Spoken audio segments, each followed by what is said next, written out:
um, about last April. And now, as Karan mentioned, we're in the middle of another fundraise. We're doing our first institutional rounds, like a pre-series A. We've just signed a term sheet with Fireside Ventures, and hopefully, if all goes fine next month, we should be able to close that transaction.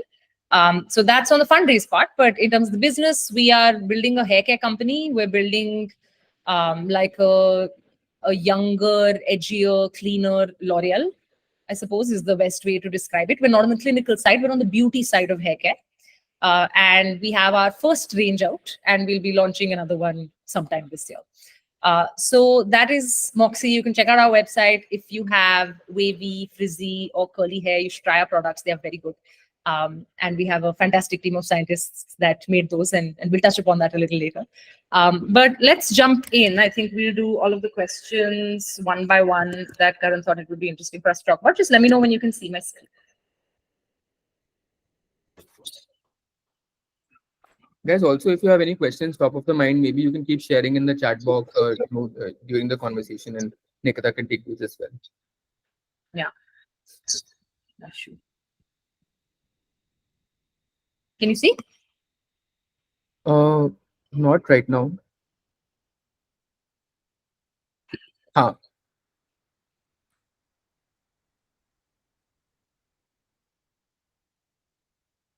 No. Yeah. Hour low. Okay. So you can see it, right? We can. Great. So first, there's 5 agenda points broadly. It is, we're going to talk about just a little bit of what are trends on the young consumer. We focus on Gen Z and younger millennials. I'm guessing that is broadly the TG for most of us on the call. So we're going to talk a little bit about how they are fundamentally different from the older TG, which is where a lot of the conventional advice you get from folks who've been building in the last 20, 30, 40 years may actually be contrary to what works now. Then we'll talk a little bit about product innovation, which has been kind of very core for us and is a tricky thing to figure out in India, where unfortunately there is not a lot of intent to create IP. Then we'll talk about building community. I think we'll spend considerable amount on that. I've thought about that a lot. It's a very abused word also. Then we talk a little bit about scaling D2C. We currently are about 75% D2C sales in terms of channel mix. So most of my learnings on GTM and scale are D2C oriented, as I think is the case for a brand in our sort of category in the early days. And we'll quickly talk about fundraising. So those are the broad 5 things. So we can jump in first, talking a little bit about what I have learned, I think, experientially about the young consumer. A lot of these were hypotheses, but I think at this point we can see very clearly from our data, and we've been spending a lot of time with QCOM folks, that the consumer is very different. So the first thing is purchase behavior especially for Gen Z, is fundamentally different. What we've always seen, the very value focused big bazaar buyer who was looking for the deal that gave them 12 to 15 bucks off, looking for value packs, that has like completely spun on its head. Gen Z buys Yeezys on EMI. Like, I don't think even Gen X can imagine that. Someone in their 40s will be like, that is ridiculous, right? But people in their 20s do it a lot. It's frankly considered normal, right? I thought it was still considered a little esoteric, but that's not the case, right? You spend enough time talking to them and you realize that it's absolutely normal. The other thing is they want to try new age brands. So we've been spending a lot of time with QCOM folks, trying to figure out if we can get into that channel now, because there's obviously a little bit of a pull-based situation, right? It's search, it's not really discovery. But are new age brands selling on QCOM? And the answer is such an overwhelming yes, that I think that has been a shocker even for them. Albinder was sharing this really crazy data point. He was saying that if you have 400 rupees, right? You have a 100-gram toothpaste and a 200-gram toothpaste, where the 100-gram is from a new age brand that offers something different, a different flavor, right? Something different experientially. And you have your traditional brand that is double the size. They see similar offtake. for the new brand SKU, even though it's half, right? That's crazy. Nobody thought the Indian consumer was going to do that. Interesting, different story, but somehow managed to land up in the same room as Kishore Biani at some point in the last week by accident. And he was saying that this is the first time in the history of India that the consumer is paying for convenience. It's never happened. Everyone thought that this entire model was doomed, right? That who's going to be 25 rupees unless it's a very, very urgent use case. But quick com is like eating e-com alive. It is existential at this point. Flipkart and Amazon are like flat in terms of growth. So it's not just a willingness; it is a desire to try new brands. It is retail therapy. It's completely different from how their parents behave.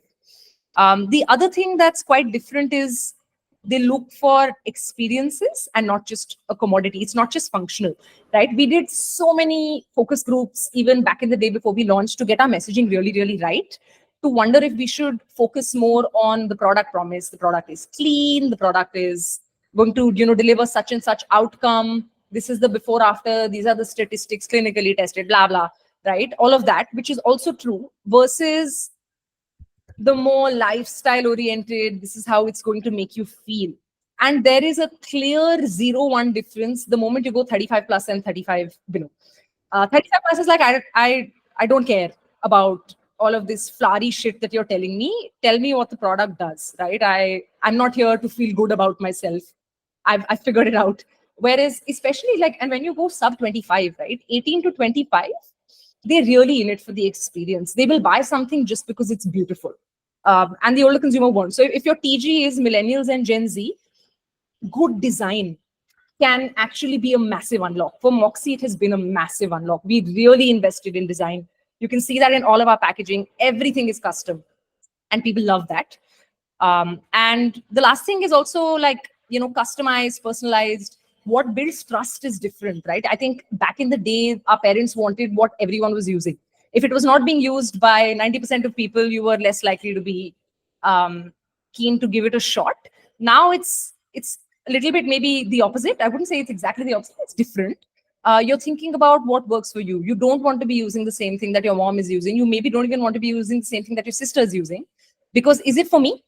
Right, functionally, and is it so me, which is, does it fit my lifestyle? Identity congruence. We'll talk about identity congruence again when we're talking about community building. But people are looking for what fits their self-concept. Like, we live online now. You broadcast everything. Everything from head to toe is a statement that you make, right? So that's where, if something fits with somebody's self-concept, if it is even just personalized or customized more from a communication standpoint, that is a massive value unlock, which was it was the opposite earlier, right? Only the rebel who was trying to be contrary would pick up something that was not mainstream. So now you've got to be mainstream without seeming so. That's the new shtick. Couple of other things. Impatient. The consumer is very impatient. There is a very clear stated preference for same-day delivery. Next day is not good enough, guys. Those days are already behind us. It is frightening to see how fast consumer behavior is changing. But 2-day delivery is like, your conversion will drop with this. So we have to take this very, very seriously. It's super alarming how fast things have changed. I'm at a point where a year ago I would have laughed if someone had told me this, but I'm more eager to get onto Blinkit than I am to get onto Nykaa. Oh, I like that. Me stream rather than mainstream. And the other thing is they're impatient, not just in terms of delivery, they are impatient in terms of everything. People will not wait 24 hours for you to reply to an email. That's it. Order cancelled. I'm pissed. They expect you to be always online, the way their friends are always online, right? The way work is always online. They'll send a WhatsApp message, you better reply. If you ghost them, people are just like, it's been so long, right? Someone messages us in the morning, by night, it's been so long since I reached out to you. Where are you? So it's very core. For smooth customer experience, please prioritize being very proactive, being very, very responsive. It's actually make or break. Like, it's shocking to see how impatient folks have become. But I think if we maybe reflect, even we as consumers have become like that. I'm probably one of these people. The moment Blinkit ka time goes into 20 minutes plus, I'm like, "Arey yaar, aisa kaise?" And the other kind of interesting thing, which I think is a larger trend, not maybe necessarily only like an India thing, but People trust authentic young brands. One of the typical searches every time you look for anything on Google in those most asked questions is XYZ an Indian brand? It's always there. Because traditionally better quality was something that you could always expect from something that was global or multinational. But that is not necessarily the case now. People are very happy to try things from indie businesses. So you're more likely to trust people. In fact, in certain categories, it's more the case than in others that a faceless corporation is something that you trust less. So that is pretty different, and we'll talk about building in public and all of that, which can be a real moat. And Indian is cool. Starbucks is not cool. Subco coffee is cool, right? If you've been to Mumbai, everyone is dying to introduce each other to it. Virat Kohli is cool. AP Dhillon is cool, right? It's like it's made in India, but it's for the world. So if you can tap into that, it's not a patriotic thing at all, right? It is the coming of age of our country. But being Indian, leaning into your Indianness is cool. I think traditional wisdom, a lot of people would be like, you should try to put French on your front of pack. And I was like, no, I won't do that because I think, and it is playing out now. My hypothesis was if we talk about how we are building something really high quality, but we're building it as Indian girls for Indian girls, I think that'll work.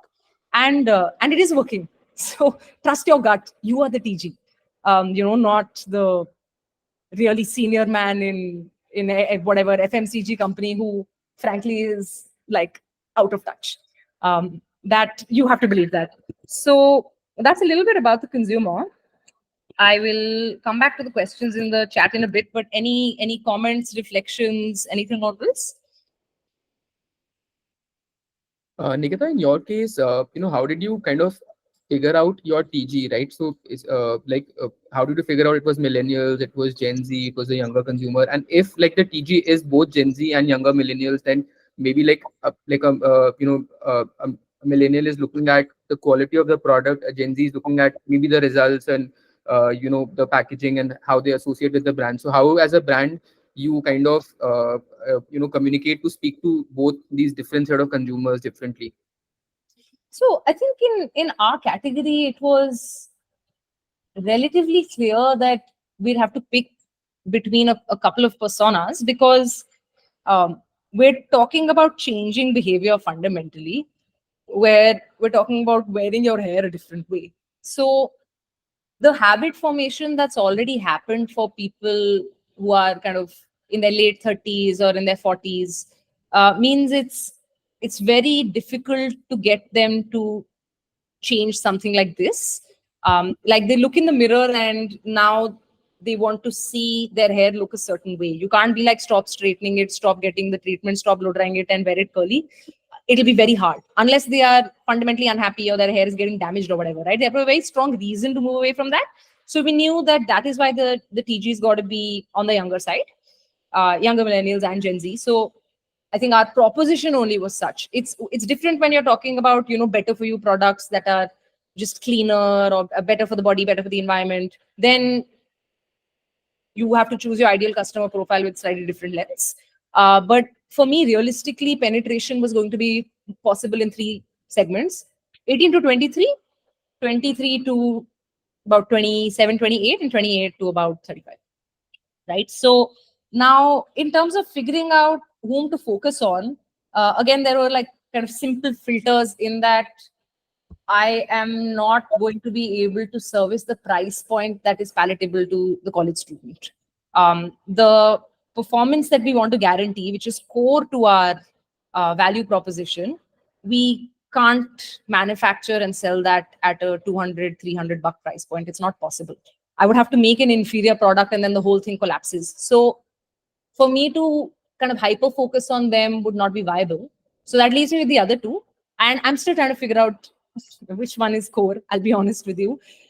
We feel 23, like intuitively it felt like 23 to 27, earning their own money, making decisions about, their routines are still forming, right? They are experimenting with different looks.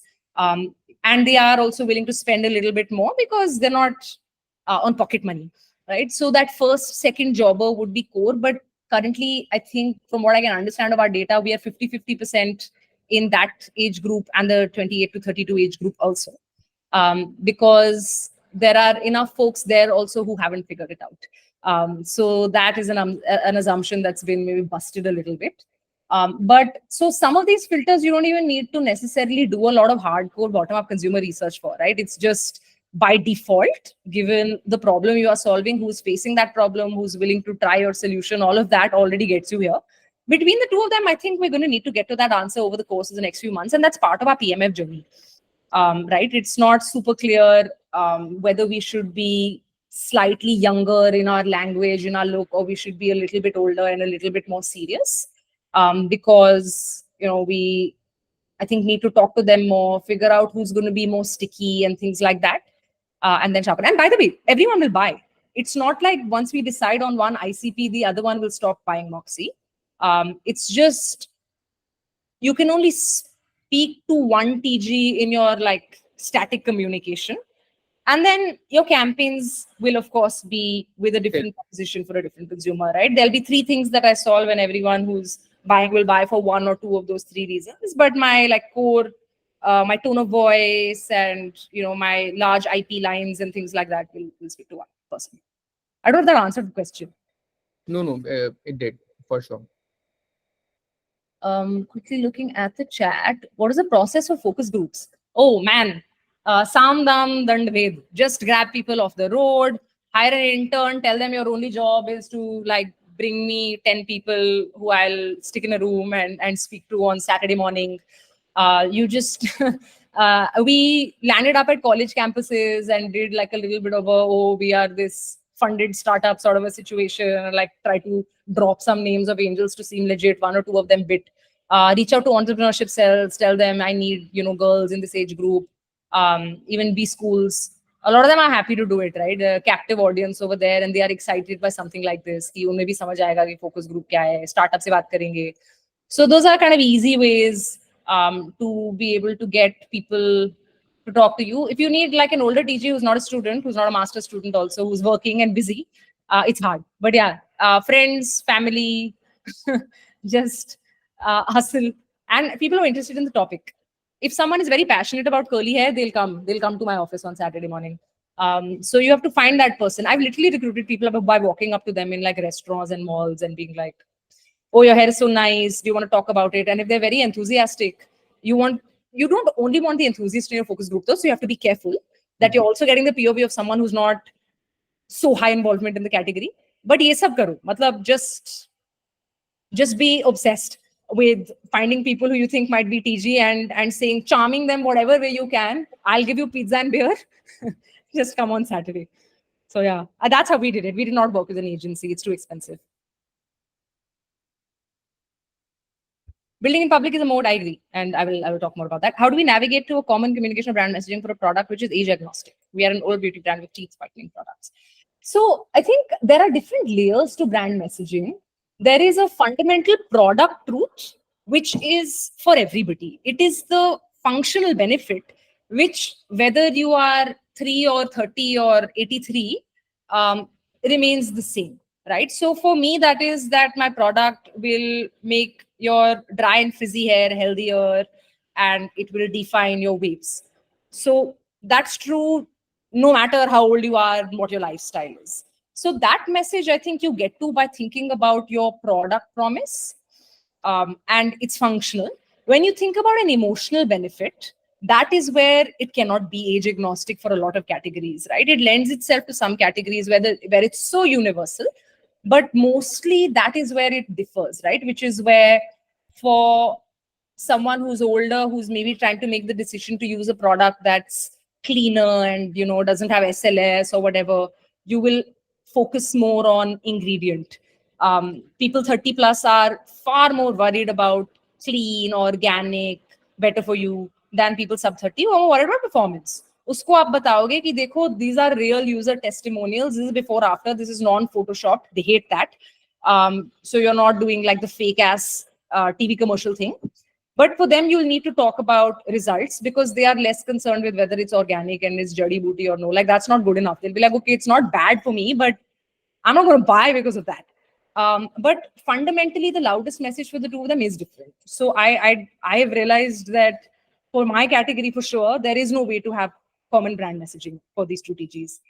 It came out clearly in our focus groups by like a clear margin that the most compelling proposition is just different. So that's a good thing about digital, though, right? I'm not doing a TV commercial. I'm not buying a billboard. I'm targeting different people with different creatives. So we should lean into that.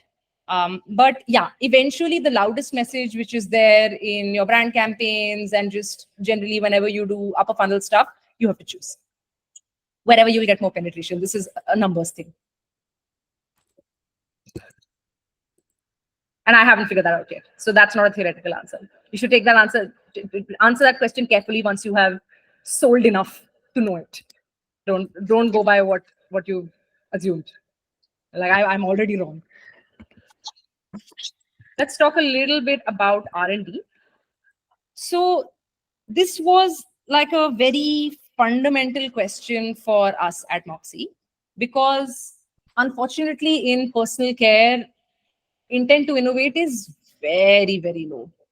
The first generation of brands kind of only white labeled.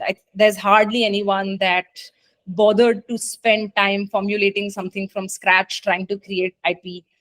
It didn't happen much. So I was kind of consistently advised to just start ordering samples from contract manufacturers and go to market in 3 months. And तुम्हारा काम तो ये सीखना है कि Amazon कैसे चलता है, तुम इस सब में क्या पढ़ रहे हो, what more is there to make, it's not rocket science. Like this was, I don't think there's a single person that encouraged me to spend 2 years on R&D, not even one. But we did it anyway because you have to answer a few fundamental questions. Number one is, what gap are you filling? The reason it was, oh, that says filing. It should be a double L. But yes, so you need to ask yourself, what am I solving? And it's not necessarily like a big innovation on functional benefit or even an incremental one. You might be solving for a brand that speaks to a TG that's not been spoken to before. You may be solving for information asymmetry, right? Especially if you have a tech product and things like that, not a physical product. You may be solving for access and distribution. There can be so many different gaps in the market that are not a functional benefit. So please be clear what you're solving and be honest with yourself. I think the trouble with a lot of us when we're out there raising is, one investor will be like, I think you have to think about product. One investor will be like, I think you have to think about GTM. This should be your mode, blah, blah. They have their random opinions. Don't drink your own Kool-Aid, guys. I've met a lot of people who keep insisting to me that their moat is product, and I know it's not. And I'm like, okay, you want to lie to me? Don't lie to yourself. Be clear that your innovation is better marketing, and that's fine.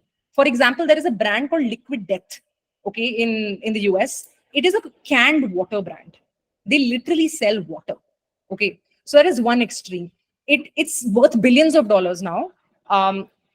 Everyone should look it up. It's a great case study in how you can build incredible value and a very loved brand with zero differentiation on product. Pani, okay? But I mean, they do say canned is better than plastic because plastic can't be recycled as easily as cans can and all of that. But basically, they're a cool brand. You don't want to be looking lame with a plastic bottle. You want to look cool with like Liquid Death, which has got this really heavy metal skull on it. Like, it's wild. So there is that extreme also. So if you're building, you'll probably be somewhere on the spectrum between that and like a 3M, which is just an innovation company, right? They'll never take out a product that's not massively innovative. I feel everyone is a combination of these things for the most part. These are extreme examples, but you need to know.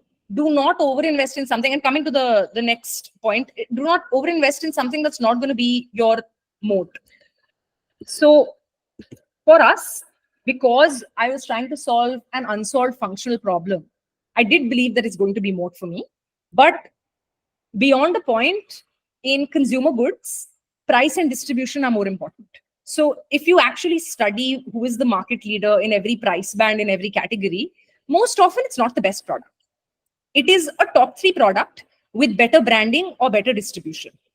That's who wins. This is a fact, right? And this is something that you have to accept. If you're very passionate about building a better product like I was, it can be difficult to accept this.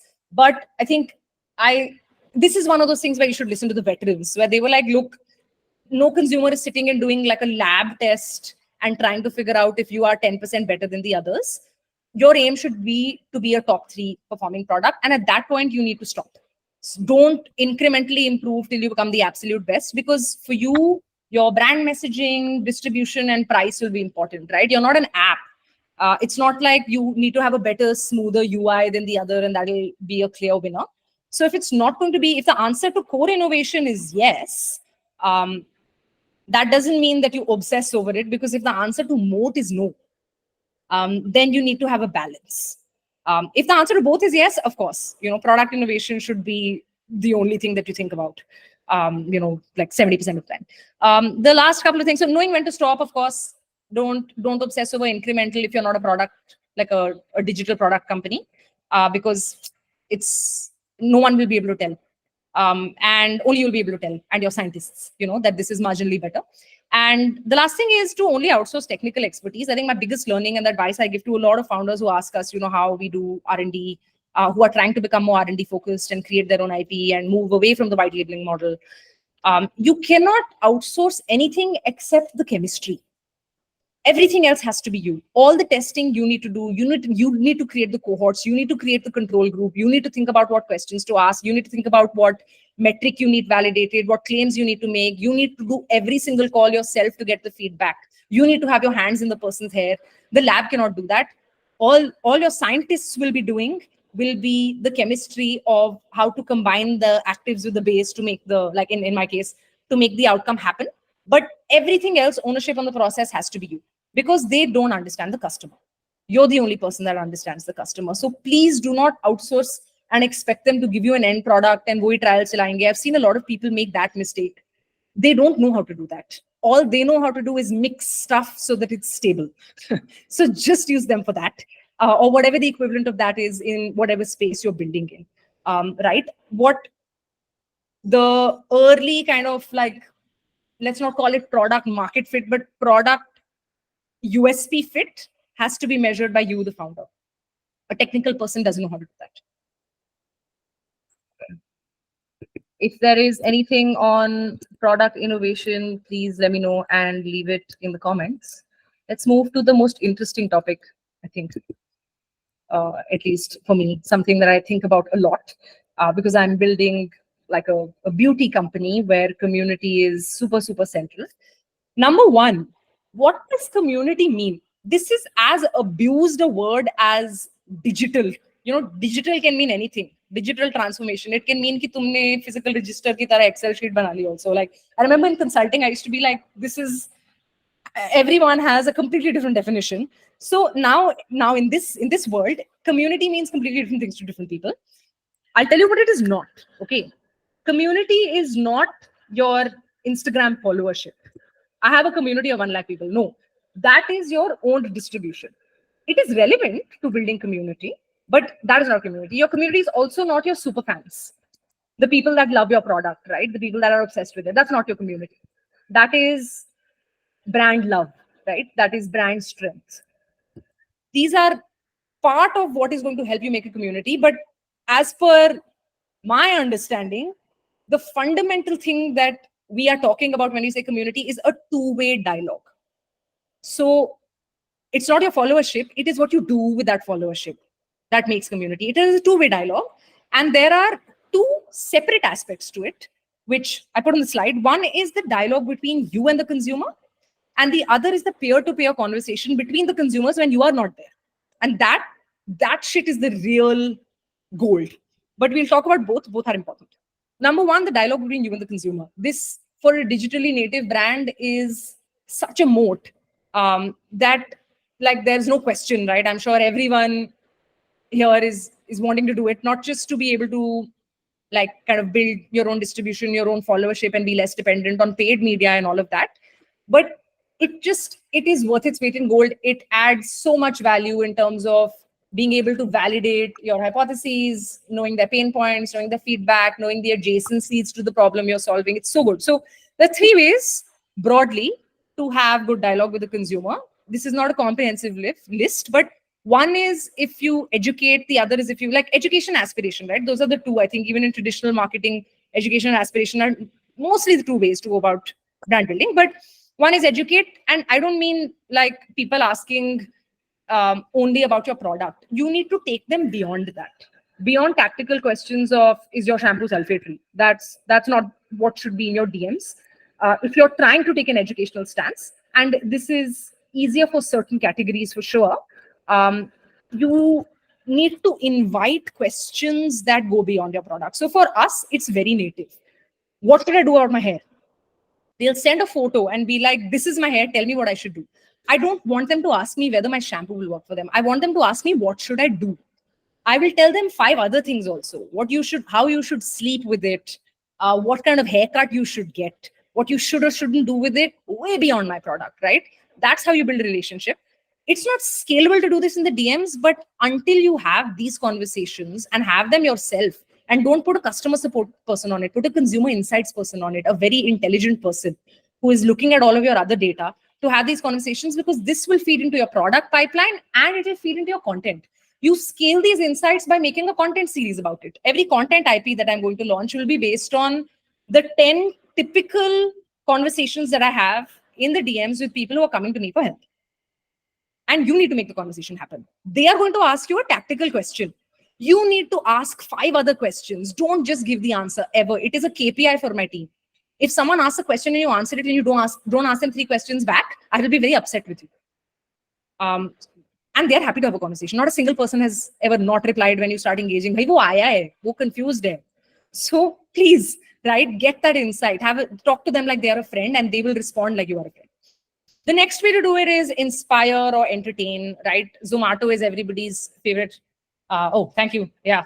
We're trying to scale strand stories, and it's difficult to kind of like source people who are comfortable on camera, but we're trying to do that. Is that an Instagram channel, or is it like how do you kind of like, where do you get people on stand stories? Like, is like a hashtag? No, we ask people who DM us if they're comfortable being in a video. Okay. A lot of people who are sharing photos because they're thrilled with how their hair came out. We're like, we'd love to talk about your journey. And some of them are like, no, thanks. This is only for you. And some of them are like, yeah, sure, let's do it. So we're currently doing it like that. I would ask people, then like you'll never know whether they'll be interested in kind of becoming the face of the brand, sharing their stories, right? So it's important, and I think that UGC content works like gold, right? Like in a category like yours, and people see real people, real results. Like I think that's much more that like moves people much more than a paid campaign or an influencer ever would. 100%, right? It's very, very relatable, and the person is typically talking about more than like it's not a product testimonial, it is a story. So they're talking about how this fits into their life overall. And for the problem that we're currently solving, it talks about how you kind of accept your hair texture and overcome like almost a hatred of it that you grew up with. That's very relatable for the community that we're building for.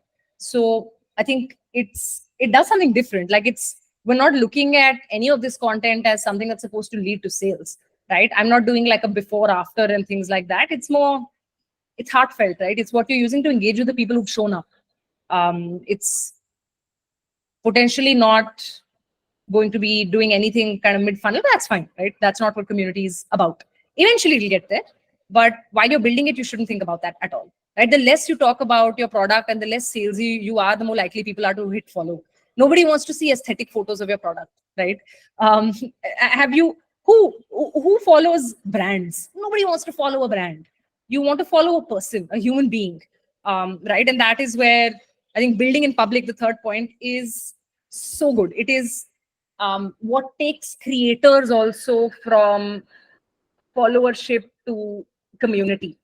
It is sometimes the brand architecture is such that it's not as easy for you to fit it into your brand page. If you're more serious or more, I don't know, I'm not even able to explain this very well, but with certain categories, like let's say you're building a financial services app, like you're in fintech, maybe you're not going to do that quirky BTS stuff on your page because it is not a natural fit, right? And that's fine.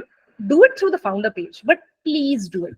Even with creators, the ones that have like a functional proposition where they're teaching you something, start moving into vlogs. This has been happening forever, right? Over the past 10 years, even on YouTube, like the Lily Singhs and the Casey Neistats of the world, who are the OG YouTubers. Once you start vlogging and sharing your life, people become very invested. They see you, they follow you like they follow a friend.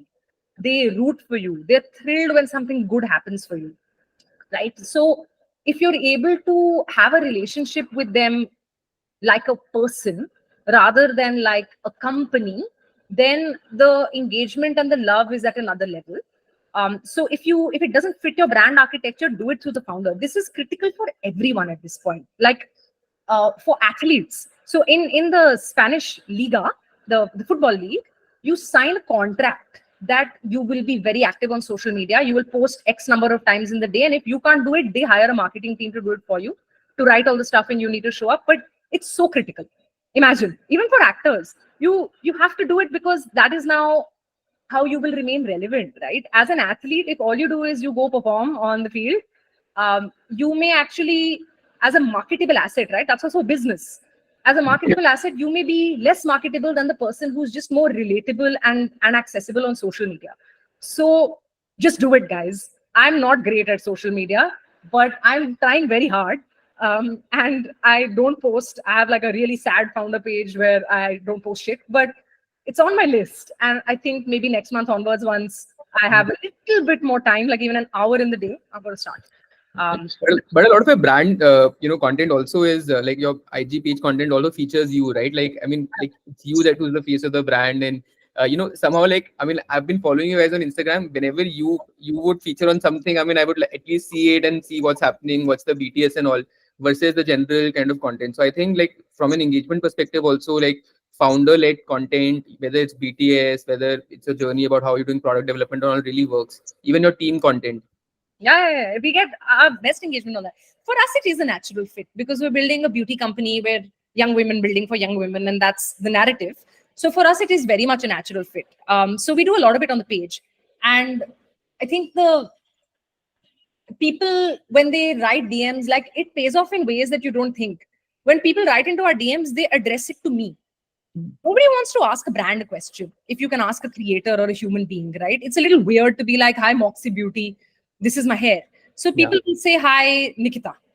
And I thought like that was pretty interesting, but I realized that that is creating that trust and that sort of relationship where they want advice from someone who they see as like As a friend. or like a neighbor or a classmate or someone that you can relate to who seems like they've figured something out. So it even helps with that, right? The other community building stuff, building in public even helps with that. But we do a lot of that. And I think it is, if it's not a natural fit, just start your own page and take it as seriously as you take your brand page. Because if you build that moat, it has massive payoff for a lot of people who manage to do it well. Like there are brands globally like Omsom, and there's that fellow who came on Shark Tank who has that perfume company. Crazy, man. Like, yeah, crazy. Huh? Adil Khatri. Yeah, crazy. The second one, which is a lot harder, is peer-to-peer conversation. If you crack that in community, if you become a talking point in people's conversations, that is when the community grows itself. It becomes its own living, breathing thing.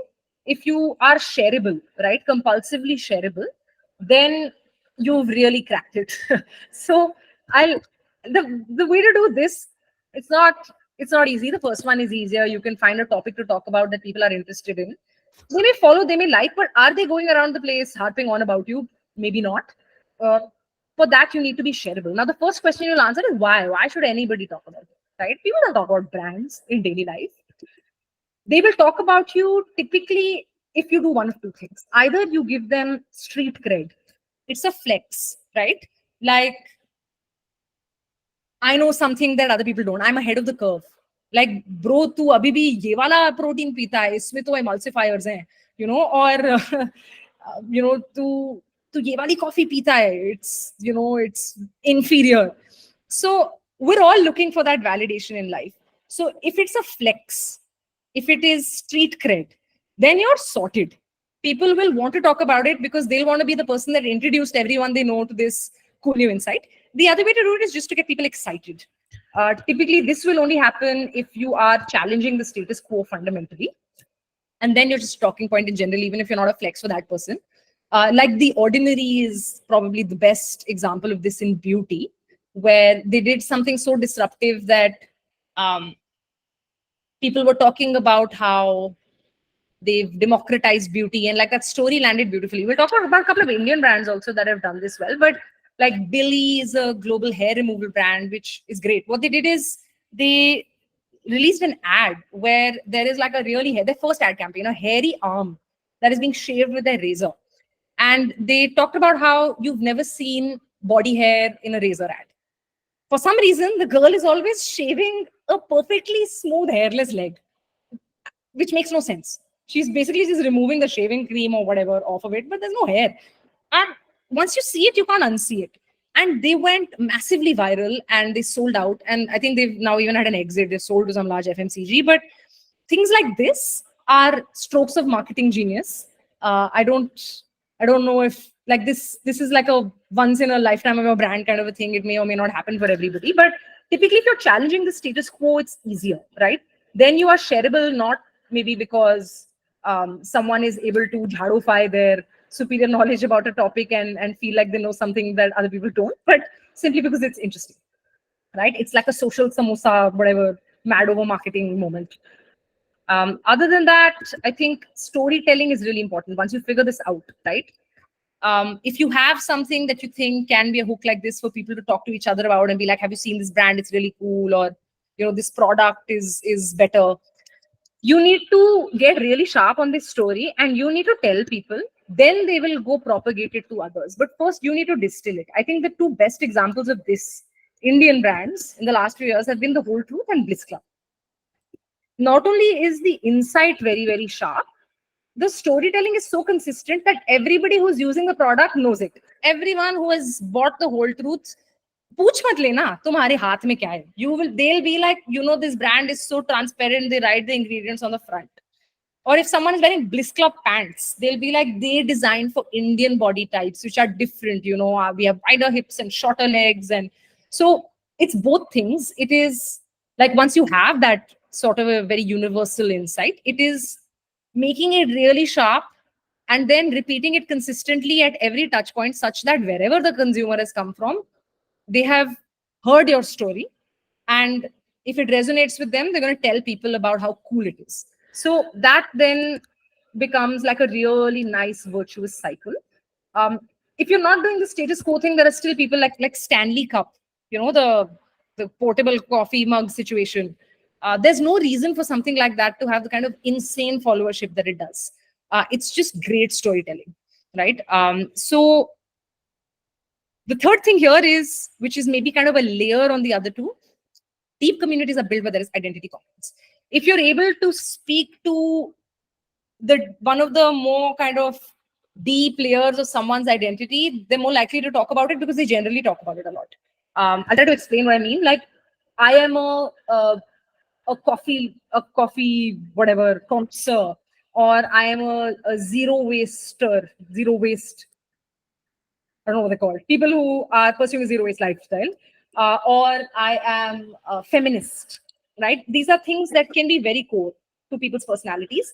And wherever they are probably spending a good amount of their time talking about this, because it's not, I believe this, it is, I am this. So the closer you get to that, the more likely you are to be a plug, right? They're already talking, you are just part of that conversation.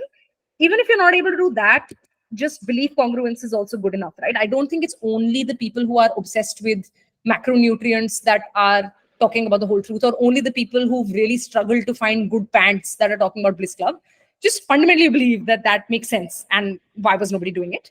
But the deeper you get, the stronger your community will be. How do you stay on top of marketing or brand trends? Any tools or resources? I think no tools as such. I just consume a lot of content. You have to get kind of like obsessed with YouTube Shorts and Instagram Reels. There's no other option. I'm sure there are tools and resources that can also help you kind of trend spot, but you need to go very deep inside your own community. Because the trouble with trend spotting is also that trends happen in these little microcosms of subculture.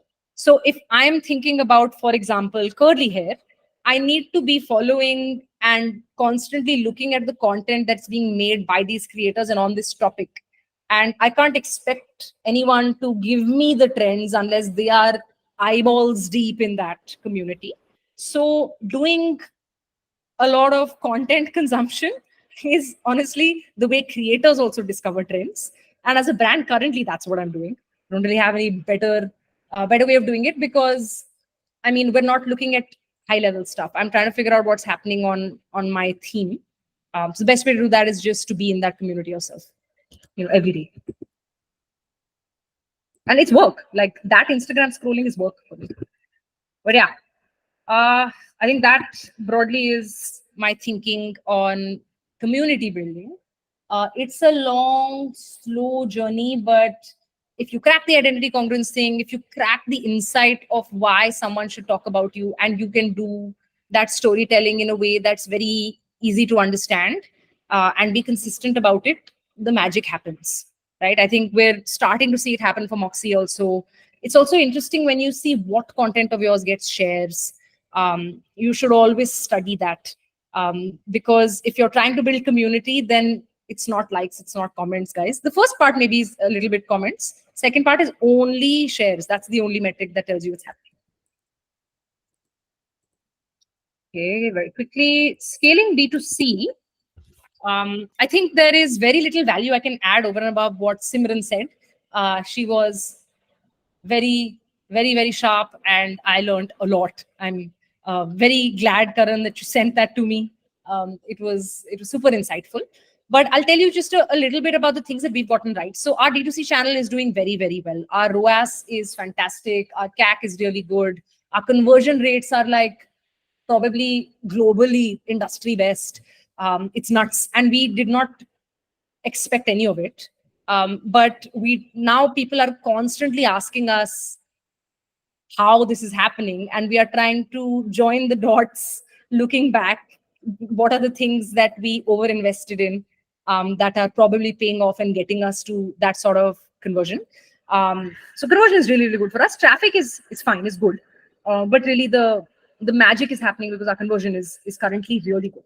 Now on traffic, I think one thing is, figure out your acquisition use case, meaning there may be some use case or product that has less competitive intensity, or where you are able to illustrate your value proposition in a way that's sharper or more differentiated, and therefore it is cheaper for you to acquire people that way. So definitely hero product, right? What Simran was calling hero product, this works 100% of the time. Please invest disproportionately in this once you figure out what it is. And your initial traffic will of course come from Meta. It will be very, very video first. So I think try to, at least in the early days, focus more on video and a little less on static. I know the CPMs will be cheaper, but you can't do enough storytelling or trust building in a static. So you'll run through funnel, I'm sure. For people who are already exposed to your campaign, you can do static stuff, but get very good at video. And creative is the most important role. I think that is something that performance marketers tell you when you go to them. When I was trying to figure out how to go about building the performance marketing engine, kind of pre-launch, talking to agencies and freelancers and like full-time candidates, and there's never a right answer on how to do this. They would themselves say that whatever we do, the ROAS and the success of the campaign is dependent on the strength of the creative. That is 90% of the job. And optimizing the campaign and the audience is 10% of the job.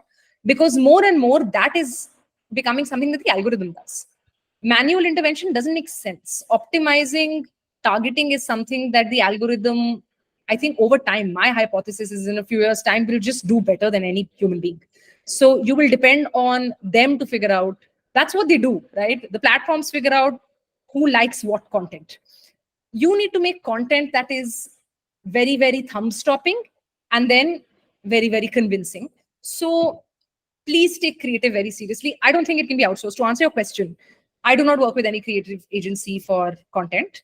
at all. I write every ad myself, every word, every frame right now. That's not scalable, but I'm trying to hire people internally who can do that. I don't think that you can outsource creative because agencies are good at execution. I'm okay to maybe give it to them for production and for treatment, right? Because I'll make like a bad iPhone video and wo sab mujhe nahi aata, right? Lighting kya honi chahiye, all of that. If it's not a UGC ad, I may want somebody to help me shoot it because they understand the technical video related stuff. But the messaging, what the story is, what the hook is, why people would stop and watch, and then why they would click at the end of the ad, only you can answer that because only you know your product and only you know your consumer. The agency has no idea. They know design. So please do not depend on them to give you anything end to end. Even when they say we do end to end, we'll write the script. They can't write the script. They don't know what to say. It's not going to go well. They'll try and do something formulaic, pick up some hook, copy somebody else's ad. These things don't scale in campaigns, guys. So take creative very seriously. You don't just need someone who's aesthetic. You need someone who's really sharp, right? In my mind, my creative strategist needs to be like my sharpest, most intelligent resource because that is the only way to differentiate because the other stuff, the programmatic stuff is getting more and more commoditized. So that's that. On conversion, I think the things that have worked really well for us, a few things that we invested a lot in even pre-launch. One is UI UX. I think people are very kind of trigger happy when it comes to doing like a very standard Shopify UI, a lot of product cards, use a standard theme. It doesn't take a lot of investment to do a custom theme. It's you because I'm not saying develop from scratch. Just get someone who can write CSS code. It's not that expensive. You can find freelancers, a bunch of them on LinkedIn, right? I literally found someone by like searching for Shopify developer on LinkedIn and like paying him a little bit of like a 20, 30K, which I think was a very worthy investment because if you invest in UI UX and you do storytelling and it doesn't look like a standard Shopify website, which is only sales oriented, you can do much better storytelling. And that is what D2C is for. Eventually, when everyone's balance moves more towards marketplace and offline and all of that, it will only be used for storytelling. Right now, you're using it for both. But the way for you to kind of take the consumer through the journey of what value do I add, what is my product, why should you trust me, is something that D2C allows you to do better than any other channel. So please do it. And don't only think about your homepage and forget about everything else. Your homepage, your PDP, maybe to some extent your PLP, but basically your homepage and your PDP, you should use that very well. You should think about the journey of the person who's landing on the homepage and the person who's landing on the product page and think about how to build trust and how to sell and upsell. And it's a balance. If you do too much storytelling and the sales is coming in the third, fourth scroll, then that doesn't work either. You need a good balance of both. You should do sales on your homepage and you should do storytelling on your product display page. But look at global examples. In India, we don't do a great job of this. Most D2C websites just are rows after rows of product cards. But look at global players in your category. This was a huge risk we took. We didn't find any website that looked anything like ours in India across like different sizes and generations of D2C companies. So we were very nervous about it. And we were like, are we, fucking up? Should we have product cards the moment people land instead of like an aesthetic brand video and like a bunch of gyan? But I think we were like, what, worst case, we'll change it, right? It's okay. Let's experiment. But that has been a good decision. And it also builds trust. If your website looks like every standard Shopify website ever, people start to wonder if you're a real company. So you should also do it for that reason. A few other quick things, tactical things. One is one-click checkout is a huge benefit. There are many people that offer it now. Go Quick, Shop Flow, a faster checkout, which is now called ShipRocket checkout. There are a bunch of other smaller ones also. The folks at Bella Vita Organics were telling me about another one. I forget the name. But this is very, very important. Please do it. It's worth the investment. Shipping timeline, we've already discussed. People drop off if they don't think that they're going to get it in the next day or two. So this helps massively. Already, this is so important. I met Flipkart and Amazon last week in Bangalore.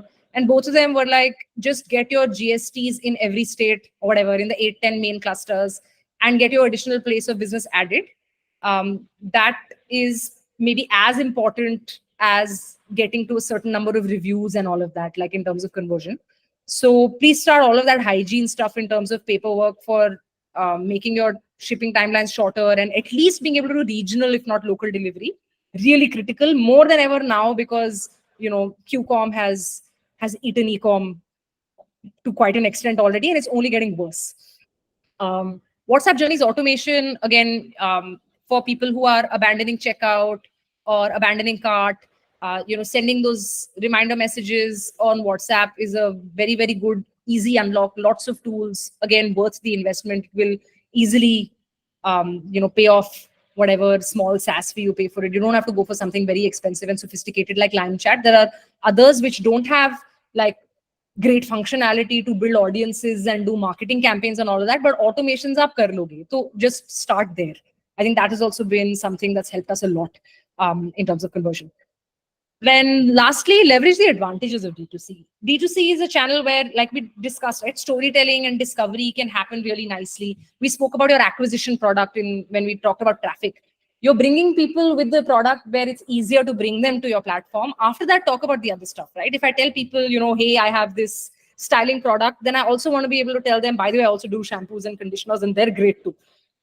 So somewhere in the journey, you can plug that. You can do a lot of discovery and storytelling. You can use every space you have, right? The landing page after the order is confirmed, tum wahan pe bhi kar sakte ho. Don't waste any storytelling scope. You can also do it in like the physical experience on D2C, which you can't do on marketplaces or offline. So it's not that expensive again. Like just spend $1 to print an Hello. insert which tells people a little bit more about what you do. Yeah. Hello. Okay. Yeah.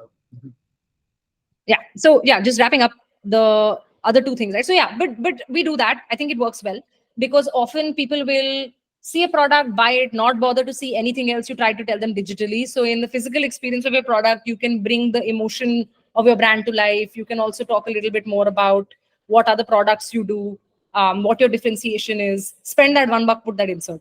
Just do it.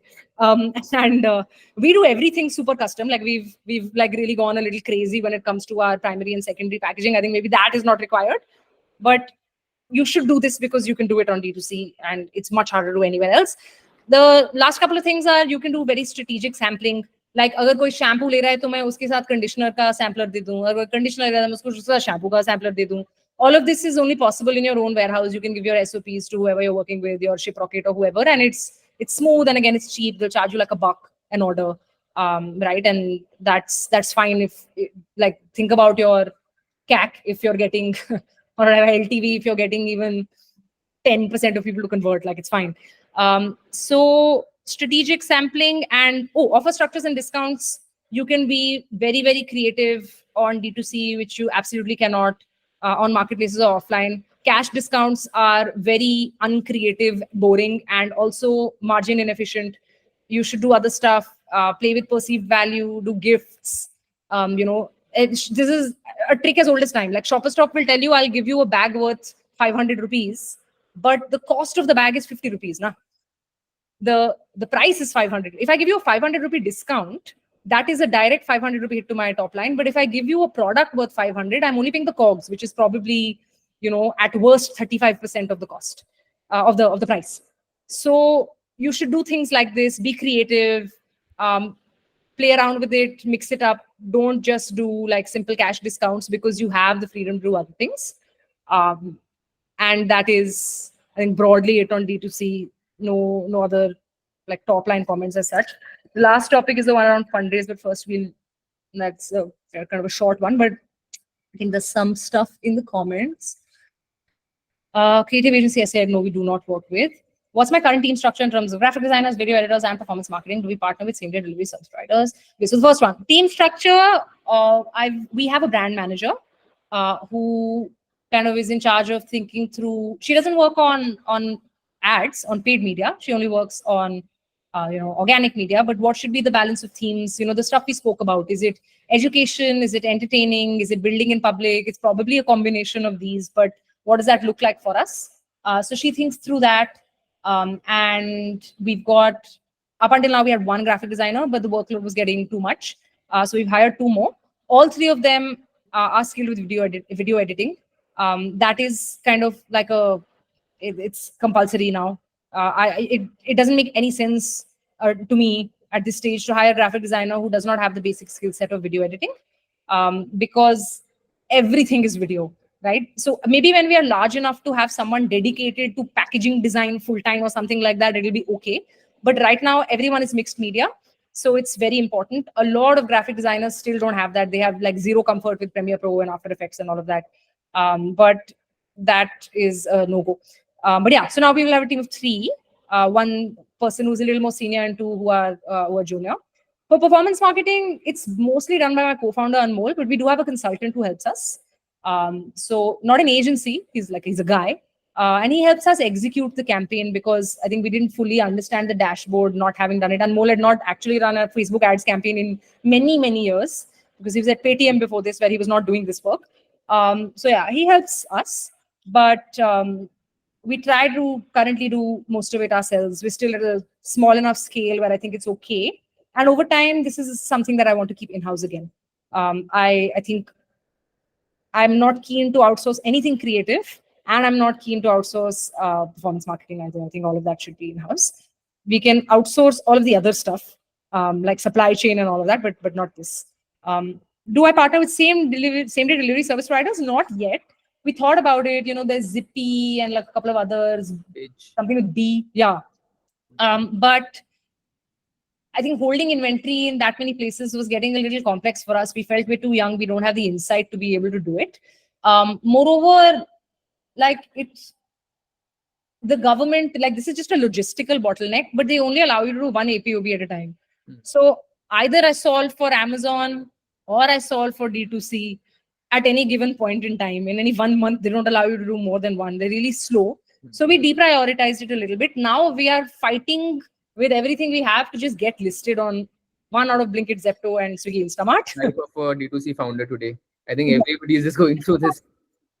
Chasing them. Yeah. If I can do that, then I won't try to do same day from my my own website for now. I will try to do that first, just kind of one at a time, simply because of the APOB bottleneck. But you don't need APOB there. I think it's done on SOR, so it's fine. But there's a bit of a question in Anmol's mind. Like he's not sure whether we should do this because he's like, या तो 15 minute में आ रहा है, मुझे अभी नहाने जाना है, मुझे शैम्पू लगाना है 15 मिनट में आ रहा है, या फिर आपको आएगा कि कल आएगा. I don't know if that adds value. So we need to talk to the consumer to figure if delivery by evening is significantly better than delivery by tomorrow, because that we're probably able to do even with enough warehouses live in Shiprocket and Amazon, and not holding inventory in as many places. So it makes life a lot easier and working capital a lot easier. So we are fundamentally trying to answer this for ourselves. Got it. Was someone saying something? Just background noise. Thoughts on inventory discounting and hence margins starting out. Can you elaborate on the question a little bit?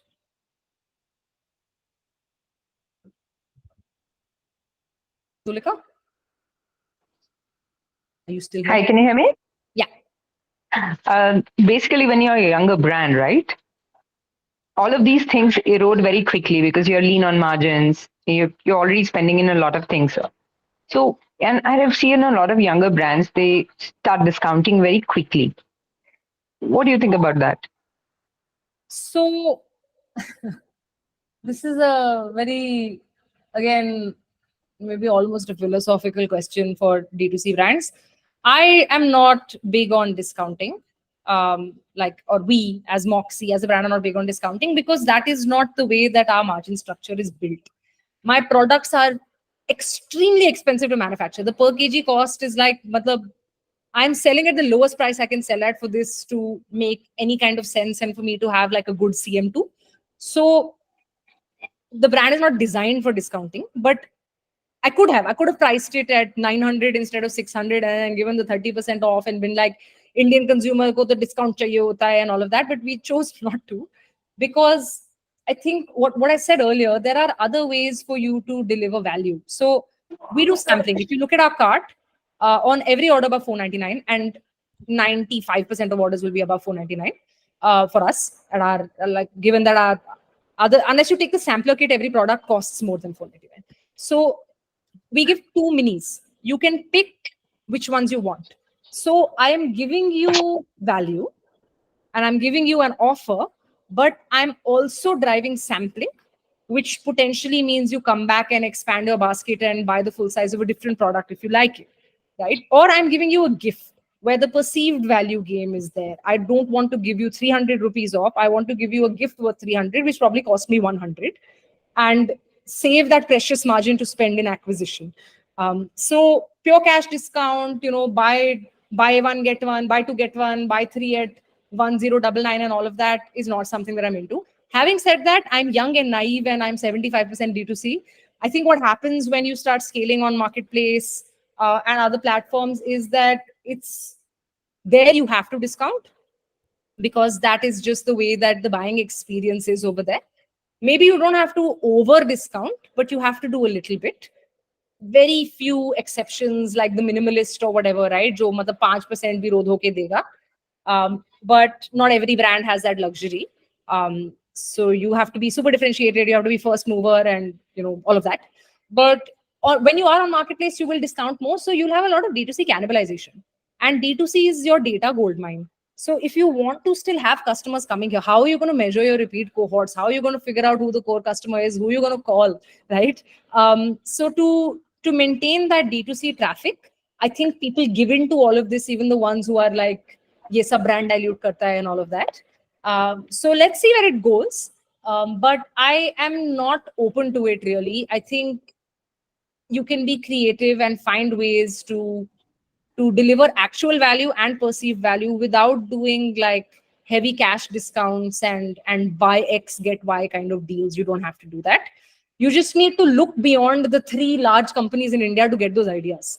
Everything that we run, we got it by like Googling and first two pages of Google finding like cool haircare brands in the US and seeing what they did. Okay, it's not rocket science, but it was not buy three at 1099 because I was like, I don't think this makes any sense for us. So the ideas are there, but if you explore a little bit, you'll find them also. The question I think that people ask is, will it work for the value conscious consumer? But like I said on my first slide, the consumer is more experience conscious than we realize. So I have a lot of upsell happening because people want that free pouch. You have to try and then right? I can tell you from our experience, it works. You don't have to do the traditional thing. I hope that answers the question. Cool. Yes, it does. Okay.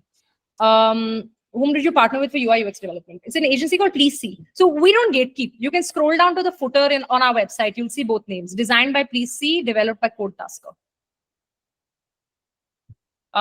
Love the sticker pack that is part of the packaging. Oh, thank you. That was a lot of fun to design. And we're thinking of recycling our merch for people who are reordering. It creates delight. Sticker sheets are a little more expensive than regular inserts, but they stay with people. They put them on their laptops and their phone covers. I, by the way, didn't know that this is a thing. I think already, given that I've crossed 30, I'm already too old to understand sticker culture. My laptop is bare. But I was like, who will use this? Like, they'll think it's cute and then forget about it. But my team was all like sub 25. Like, they're like, just look at our stuff. Their stuff is full of stickers, their notebooks and their laptops. And a lot of them have come from brands. But I mean, apna logo mat dalo, right? Put something that says something about them, like a statement that they're making. They'll absolutely use it. And they'll remember that it came from the brand. So I think you just have to listen to the kids. They are the TG, they know the TG. But thank you. Which platform do I think is better for reaching out to young audience, YouTube or Insta? Both. I think both. You find the user in different modes on different platforms. So for us, when the user is a little higher intent, when they're searching for tutorials, trying to ask a functional question, they'll go to YouTube, right?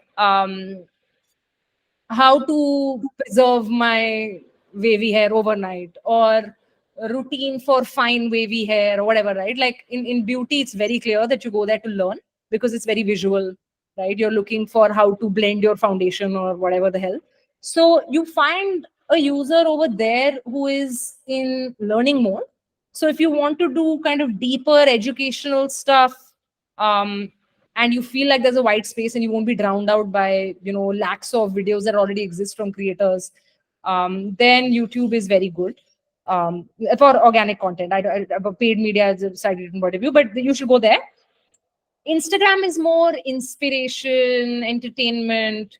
You're not in active learning mode. There, it needs to be bite sized, right? Nobody is coming there to like really sit for 10 minutes and learn about a topic. Even if they're binging something, it's got to be very bite sized because that's the nature of the platform. You don't want something that gives you too much cognitive load when you are on Instagram. You do that on Reddit, you do that on YouTube, because aaj padhai karte hain, like ye main seekhungi does not happen on Instagram. You open it to scroll mindlessly, to do something that's kind of less intense, right? So they achieve different things. If education is your main pillar, you should think about YouTube, sorry, very seriously. If your main pillar is building in public, being relatable, or aspirational, or funny, or entertaining, you should do more Instagram. Is my sense, and like whatever, I may be wrong. I haven't achieved anything on YouTube yet, but I would like to. For ads, yeah, I think both are very important. Again, you find the higher intent user on YouTube, but you find the higher spender on Instagram. So you've got to do both. You access people at different stages of the funnel and potentially slightly different TGs also. Burger menu design and copy. So back onto the categories of the website. Team. I think Prateek is a Moxie Beauty fan. Like, Thank you. So we spent a very long time on this website. We started developing it in Feb and we finished it in November. So I spent 9 months on it. UI was mostly please see, copy also. I think we did together, like functional copy. Obviously, I gave, but putting in into the tone of voice. They partnered with us on everything. The name of the brand, the logo, the colors, the packaging, the secondary packaging, the website UI UX, everything, visual identity and brand identity was done with them. That's why I think the website also came out the way that it did, because they were with us in the journey. Like, unhone banaya hai hamare saath. Like when I went to them, the word Moxie came from them. So yeah. So that I used an agency for, guys.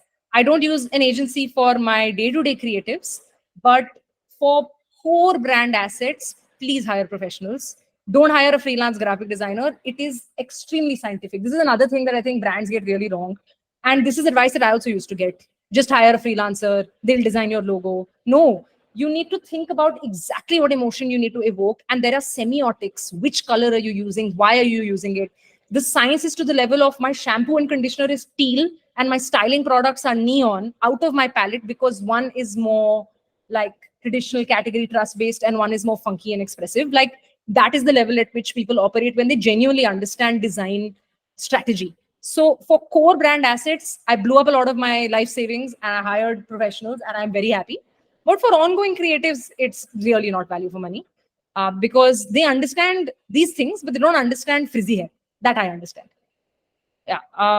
2 queries. Why beauty and not hair care in the name? Possible future diversification. I think multiple things. One, yes. Possible future diversification also. And like Moxie hair doesn't sound quite as good. I would have loved to keep just Moxie, but I wasn't sure I would be able to trademark it.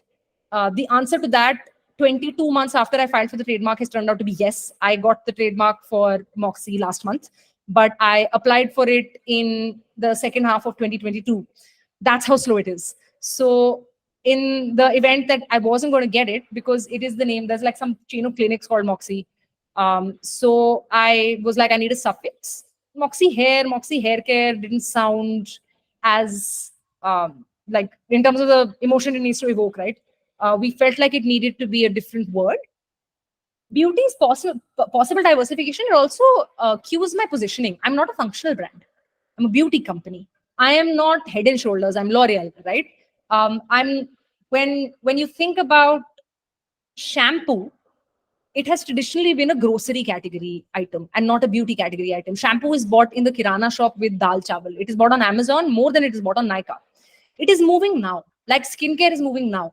With the sophistication of the category in beauty, people are now, instead of only makeup, they're buying their skincare on Nykaa. They are thinking about their skin type, about their specific problem. They're getting super educated. Aadhi dermatology degree to khud kar rahe hain, right? So that is starting to happen now in hair. So as the category moves from very, very functional and grocery to more high involvement and beauty, I think we want to lead some of that. So we are salon friendly more than we are kirana shop friendly, and therefore beauty. Personal care product manufacturing versus retail versus category nomenclature. This has been a debate with few D2C and new upcoming brands in personal care from identity POV. Um, it's confusing. Are you asking only about LinkedIn, or are you asking about like just what we think we are in terms of our No. identity? So LinkedIn has a very weird, segregation on this. So you will either have to be a cosmetic or a retail or a personal beauty product manufacturing. Yeah, So a lot of brands are actually confused where they sit it. Just yeah, to give you an example, I was talking to the people at Kimerica. They said we want to talk about retail. While we are the manufacturing guys, we are doing B2B, we are doing gifting, but we will still call it as retail. While if you take any other international brand, they will either be doing in the cosmetics ecosystem or in personal care product manufacturing ecosystem. So that is, though it's only specific to LinkedIn, but it is also where your touch point is coming yeah, across. Because one is Mac Moxie Beauty, and then it says personal care, beauty, product manufacturing, personal care, product manufacturing. Uh, should it not have the category conversation somewhere? yeah. So I think this is obviously like a personal choice, and I'm sure the folks that you were speaking to had their reason rooted in maybe the fact that they do multiple things, and they maybe see like gifting and all of that as a large enough business that maybe would not be cued by personal care product manufacturing. So it's a personal thing, but I think the global approach of personal care product manufacturing is the right one. Maybe, and LinkedIn does have weird. I also remember this now. Have a weird, oversimplistic hierarchy to choose from. But retail means retail. Like retail is shopper stop. Personal care product manufacturing is Lakme, and whether you are manufacturing or you are marketing is maybe not the point, right? We should not get into the semantics of it, but broadly, if you are a personal care company, you should call yourself personal care product manufacturing, because a retailer is Sephora or Nykaa, traditionally. If you feel that it is limiting you to call yourself a personal care product company, then you can choose something larger. And if CPG is not an option, then consumer packaged goods in general is not an option, then go for retail. But I think the correct approach is to have personal care product in the name. Uh, that's my POV. Does that answer the question? Because I'm conscious of your time, so Yeah, I know that I blocked an hour. We're almost at 1.5. yeah, I need to run. There are like 4, 5 questions more. So if you want, we can also take them offline. Maybe I can add you to the community as well. Yeah, And or if there's any like last things you may want to cover, we can go through that as well. we can do it very quickly. How important is influencer marketing to your current marketing channels? We have not done any influencer marketing yet. I feel like it will probably be important, but we haven't done any yet. We have Saibis on the call. I mean, they're a platform which connects brands to influencers at scale. So maybe a plug to Avi, who's the founder of Saibis, and maybe you guys can collaborate. Yeah, I would love to chat. I would love to chat. We haven't really gotten into this yet. It's more kind of UGC, yes, like we're getting content made from people, but we're running it on paid media. Like we're not tapping into their platform and their audience as yet. But I think I want to think about how to use that well. Is it supposed to lead to sales? Should it be affiliate program? Should it just be like a billboard? I don't know. Right. I think a lot of people say that they waste a lot of money on it, but in my mind, it's probably misalignment of incentives. Like, what are you expecting out of it? So I want to do it properly, which is why we've not really rushed into it. Stick brands do too. What other marketing do you do apart from performance marketing? Well, currently we are only doing performance. The other thing that we're spending on is sampling. We're not doing brand campaigns. When we start working with influencers, a lot of that will, I suppose, be brand. But we're doing offline pop-ups. We're working with salons. We're doing some of these, kind of smaller pilots, and we're doing sampling to like the absolute maximum extent that we can in terms of being able to do sharp sampling with the correct TG and the correct hair type. But we're not doing brand spending at the moment because I think I felt it was a little early. But now maybe June, July onwards will start. Love the videos on your website and page. Any references for videographers or photographers? So videographer, no, the guy was really unprofessional and he did a horrible job, and all of the editing was like my team. So no, I have a non-reference. Please don't work with this guy called Sudhanshu. He didn't even give me the outfit. Photographers, the photographer for our brand shoot was called Kirti, something or the other, but she's gone for her masters to Washington DC, so she's not here. But she was very good. Kirti Virmani was her name, is her name, but she's not in India at the moment. She's How do you reach out to folks, like LinkedIn or like just like references? Instagram, and references. Like I asked people who's good, and then I looked at their Instagram, and then I DM'd them, and they get a lot of the leads from their DM, so they're super responsive. She recommended the videographer. I think he shoots some stuff for Komal Pandey or whatever, but like he didn't give me the stuff for like 2 months, and then gave me just the raw videos, and like so. I'll share a couple of recommendations for folks, after the call, for somebody who's very good at photography and product videos as well. Very professional, very stylish and very reasonable. Awesome. Please do. After the call, I'll do that. Yeah. I also need that.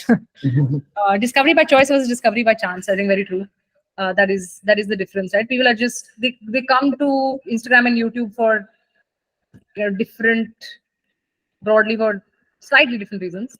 I had one last slide on raising funds. I don't think we have the time for this, but I'll send it to you guys offline and you can tell me about it, because I should really go. I can do it at like a 60-second level. My biggest learnings in early stage pitch, right? Number one was you have to start with a long-term vision. If you cannot show that you are going to eventually build a very large company, they will obsess over TAM and they can't see anything else. फिर वो मतलब mental block आ जाएगा. So you have to kind of flesh that out a little bit. My approach initially was like, this is such complete khayali pulao. Nobody knows what's going to happen in the next 5 years. No point making a plan. You don't need to make a plan, was my learning. You just need to make a vision, right? Mota. It doesn't matter that you probably will go in a different direction. You are only signaling intent. They are checking a box which says this person has the ambition to build something very large. Lakme for India. Yeah, you have to say it. You have to say, I want to build something very large. Just say it and build some mota vision. Doesn't matter if that's what you do or no, you probably won't do it. Right? You'll do something else. But be vocal about that. Otherwise, वो वही मतलब conversation वही खत्म है. उनका basic filter ये है. Open with that picture and spend enough time. The other thing that I would not do is I'd be like, yeah, okay, I want to build like a great hair care company. And then I'd be like, now enough about that. Let me talk about what I'm doing right now and how I'm going about it. But you have to spend enough time on that picture and show that you are very excited about that, because in day-to-day life, we are so buried in our operational work that like I'm constantly thinking about the 7 products that I've made. But in this conversation, please don't start talking about that for at least 10 minutes. Just talk big picture. देखो consumer ये कर रहा है, वो कर रहा है. हम तो मतलब एकदम ही मचा देंगे. Do that for a while and then start talking about your starting point. This made a very big difference in the quality of conversations. Number 2 was very relevant for me, and I think probably for everyone on the call. Please bring the pain point to life. The investor is a middle-aged bald man, and the customer is a young woman with long hair. He does not understand it at all. At all. मतलब उनको पता नहीं है frizz क्या है. They are like, is this a problem? Do people really care about it? Like, you need to really bring it to life, and you need to do this with as much data as you can and as visually as you can. Like my friend is trying to like build an app where he's talking about like discovery of like experiences and things like that. I was like, look, the 50-year-old man that you are going to talk to has no interest in discovering experiences. So he doesn't know that this is a pain point at all.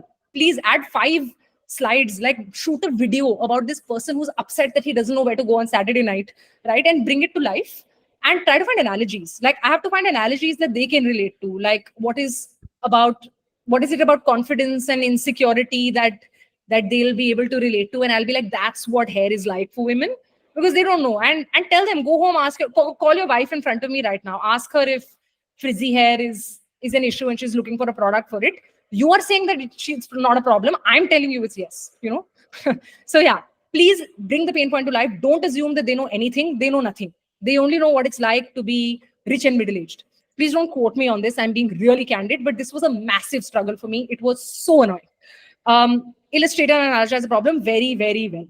right? And if someone's not getting it, just forget about it. I once spent 90 minutes with a guy who in the 90th minute was like, but I can't understand how this is different from what the current products do. I was like, dude, I've shown you a photo of the hair before and after. I took him through like hundreds of these. I was like, this is not me. This is the curly girl method.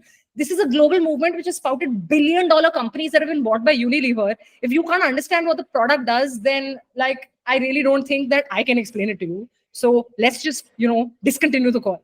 Anyway, sorry, clearly a pain point. Coming back, talk to the right people. Don't spend time with funds that don't understand the sector. The man I'm talking about was basically a SaaS investor.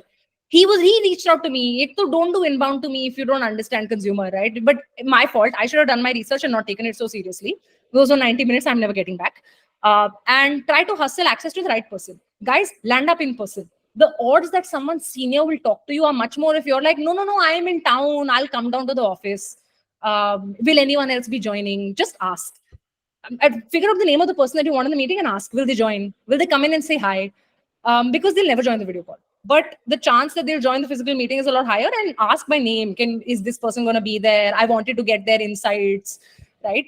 So ये मतलब थोड़ी जबरदस्ती करनी पड़ती है, but the trouble is the analyst often does not have the wisdom to know what they don't know. And the partners do. They've seen enough cases where maybe they didn't think the hypothesis or the thesis was very strong, but they just didn't know enough about the topic or the category. So they are more open. Consistently, they are more open. So if you can get them in the meeting, that is a huge unlock. If you can get a warm intro to them, great. But I didn't have warm intros to senior people when I ऐसे करके किया. Last thing is get feedback. The most valuable thing that will happen for you in your early meetings is getting very detailed feedback. Matlab, keep asking for more. Keep, what is it that was not convincing for you? What more do you need to believe? Blatantly, like, don't even pretend that you're expecting them to put in money, right? Just be like, you're not convinced. Let's assume, right? Don't say that, but just be like, for you, it's an assumption internally. For you to be convinced, what do you need to see? What are the things that maybe you need more validation on? What would you want to see in the next 3 months? Just ask 10 questions, get that information. Because if you leave the meeting without that information, then that's a huge waste. That's the only value you're getting out of the first few conversations. That's about it on investment. And now I'm 10 minutes late. Sorry, I'm very verbose. That's a weak point, but I hope through all my rambling, I was able to communicate something of value to you guys. Love the session, Nikita. Thank you so much, guys. Any last questions you can just quickly take? Nikita would also love to. Yeah, sorry. Go ahead. Sorry. It's on a lighter note. How does one end up doing a pre-series here within 6 months of launch? I think just a lot of things aligned for us. So we, in our 4th month, we did 47 lakhs in net sales. Our CAC is 190 rupees. Our ROAS is 4.5x. Our website conversion rate is 7%.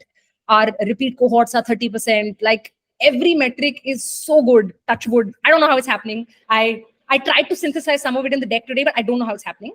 But that's why we got like a lot of investor interest. Just, I think the 2 years I spent, right, which everyone told me, go to market quickly, speed is more important than intellectual honesty or whatever nonsense, right? I disregarded all of that and I went with my gut. And I think those 2 years of that like crazy obsession is what has paid off here. So that's how that's happened, right? No other answer. I think I really busted my ass and I stayed close to the consumer, and I think it's been going very well. So yeah. Nikita, like a bad ask. I mean, you can say no, but is it possible to get some snippets of your deck, or like the storytelling that you followed, the process that you followed? Maybe Yeah. I'll send my deck. No issue. that would be amazing. Yeah. Just remind me. I'll send it to you. I'll send you I have a doc send link. Like, I'll just forward it to you. When I'm saying remind me, I'm not saying that to talo you. I will genuinely send it. Done. I'll forget because I'm jumping onto another call. I'll send, remind me. I'll send it immediately. Okay. Done. Great. Great. And would love to add you to the community. Like, we have a WhatsApp group.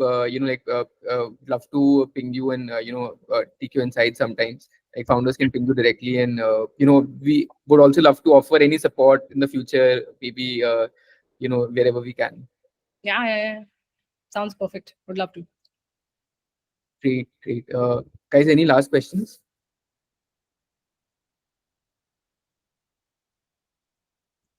Okay, amazing. Thank you so much, Nikita. Love the session. Thank you so much for your time. Thank you. I hope Looking so. forward to collaborate, and best of luck for Moxie journey. Thank you so much, Karan. Thank you, everybody. Thank you. All right. Take care, everyone. Thank you. Thank you for your time. Bye. Thank you.